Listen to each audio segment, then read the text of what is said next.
Hello everyone, welcome back to my channel. And as you can see, no longer in the countryside. Yes, welcome back from Moscow.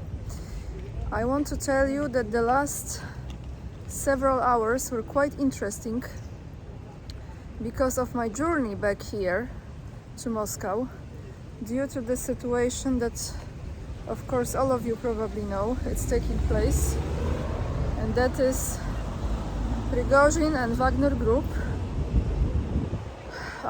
To be honest, I think they are still in Rostov-on-Don.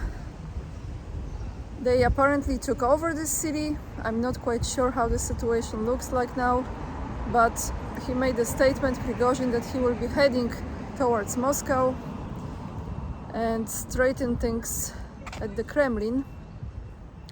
So here I am at the Russian countryside, actually south of Moscow, and that is the direction.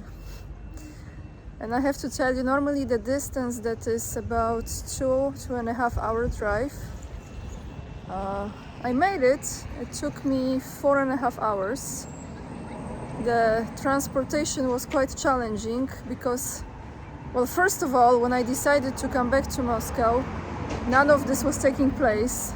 This was the decision made 2 days ago. I shortened my stay. When I shortened it, I knew that the transport will be arranged for today. So due to those events, the driver canceled it, and then they had to look for another driver, and they found another driver, and he was from Uzbekistan, spoke really well Russian. Luckily I was able to understand a lot, somehow communicate. But anyway, why I'm telling you the story is because he was actually more nervous than I was, because I knew that everything will be okay. We will get to Moscow and it should not be any issue. But the traffic was there, that's for sure. However, we were expecting a lot of stops for the control. Passport control, luggage control. Noise is back, everyone, we are in Moscow. So I thought there would be like zones, like stops with the extra security, but they were not. Let him just pass.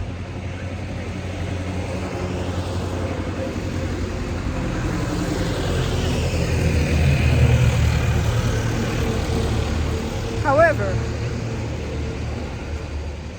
there was one part of the highway, actually there are 3 roads that could take me there. One was closed due to the bridge renovation, reconstruction, whatever.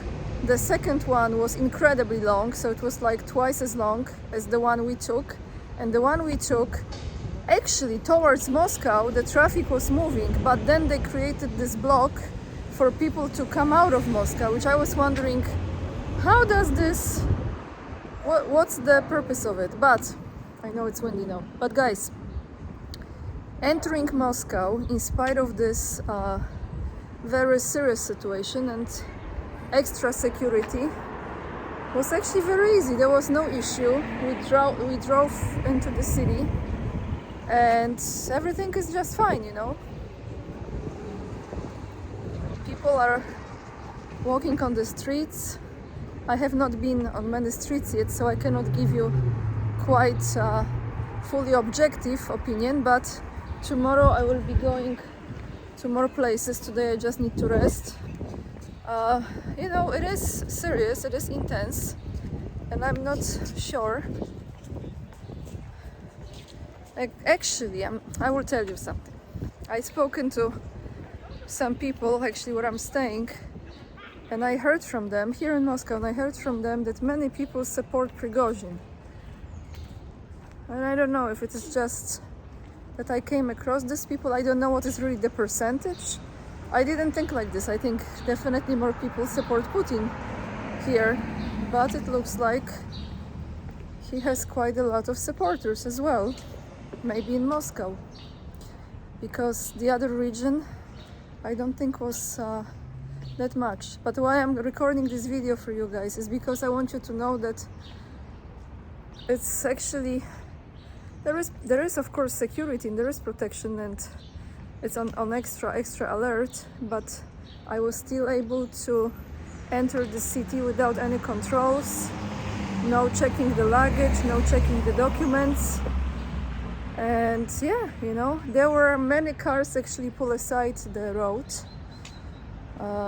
some trucks, bigger vehicles, but that's about it, to be honest, nothing more than that. And yeah, that's all I have to tell you guys. I don't have any news for you today besides this is like major news. I was wondering what are your thoughts about it, because for many people who are not following this conflict in Ukraine, this might look like, those who are not constantly checking the news, this might look like Russian military is weak. I've heard some reports here that was, you know, another side of the story, let's say, and they were saying that there are some troops being pulled out of Ukraine to protect Moscow and etc. My first thought when I thought about what he was doing was, who from America paid him? This is just my opinion. I mean, listen, I might be very wrong. Maybe he really, you know, has some, I don't know, maybe he really has something to explain this with, as far as true story, and he cares for his soldiers and he's mentally stable and the war didn't hurt him emotionally and mentally, which is hard to believe. But I just feel like, you know, all the roads lead to USA. It's just my opinion, guys. I know it's a very strange video today, like probably the weirdest, but I have to get myself some coffee, and actually I need something sweet now. That's it for today. Life goes back. I am actually right next to depot. We had the meetup here, those who attended, you remember. Lots of love, everyone. I see you tomorrow in another video. I will be checking for more places, how they look like, what's the security. I think the area around the Red Square is completely guarded, you cannot walk in. But that will be in tomorrow's video, and yeah, thank you for watching. I see you tomorrow. Bye everyone.